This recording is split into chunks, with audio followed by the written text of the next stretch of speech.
the ums and I ahs. just want to see how it works. Do you need a time? No, it's like 10 minutes, and then questions and answers.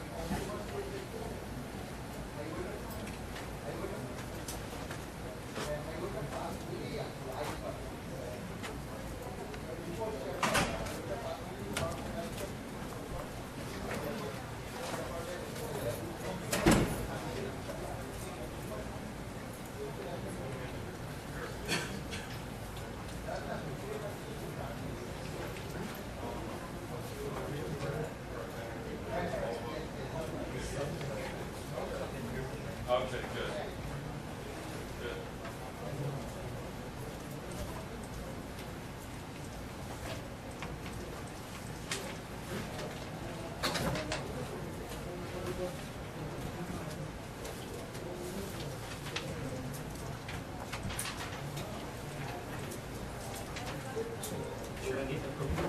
No, this is just, you don't need to make notes. I think what I'll do is I can pass the presentation on to Gregory. You straight. Yeah. Or there'll be a videotape if people want it. Yeah. And we'll also make it available on the website. So, Yeah. good afternoon. Thank you for coming. My name is Gregory Seaborn. I'm the resource manager here, amongst other things. If you study networking, you'll also get to spend some time with me. And if you have a problem with the network, you'll probably get to spend some time with me. So today we're very honored and very fortunate to have two wonderful speakers from Direct Energy. If you walk out the front door, you look straight ahead, you'll see this big, huge tower there. They're both, Phil here has been a project manager and business analyst and senior analyst for about the last 17, 18 years, correct? He obviously started early. And see, I'm doing the ums. I know a little bit about the organization. It's interesting because when I first had to learn, people know me around the college here and I speak very freely and very comfortably and don't have very much problem standing in front of a group of people like this. But when I first started, I literally almost had to stand like this because literally my knees, my legs were shaking like this and my voice was like this. And I was so terrified, and you'd think a big guy like me and everything else, big loud voice and that, I wouldn't. But, you know, they say the fear of speaking in front of an audience is actually greater than the fear of death, which is hard to believe, but I can believe it. But with time and with practice, and that, you might actually like it up in front of here. So I'm going to turn you over to the real speaker, and that's Phil Mindorff from Direct Energy. Thank you very much, Gregory. Ladies and gentlemen, I'm going to talk to you about my communication skills development journey. When I started in computing, which it doesn't seem that long ago, there were dozens and hundreds of jobs. I kid you not. There were like 20 pages in the Toronto Star, tons of jobs. Jobs were not a problem in the 80s. So I just sort of fell into the IS field, started out as a DBA, developer/developer, did business analyst, did PMP, went back into business analysis, systems business analysis. I really liked that. So technology really wasn't the challenge for me.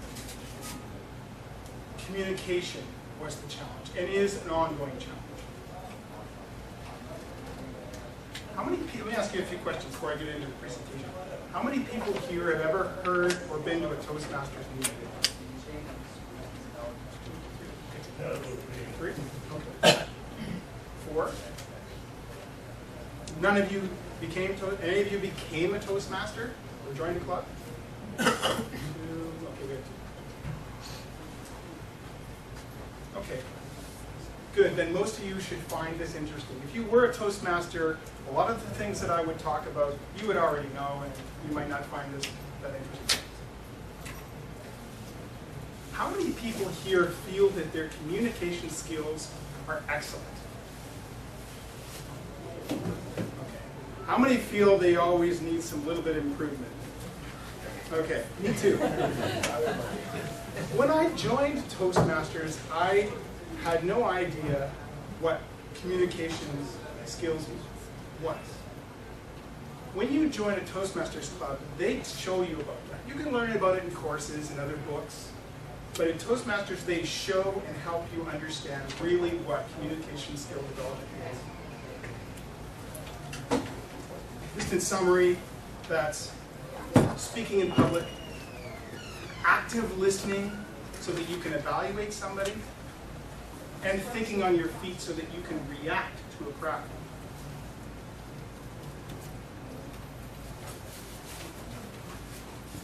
When I went on this journey about how do I develop my communication skills, I said ABC. See? Acknowledge that my communication skills could always improve.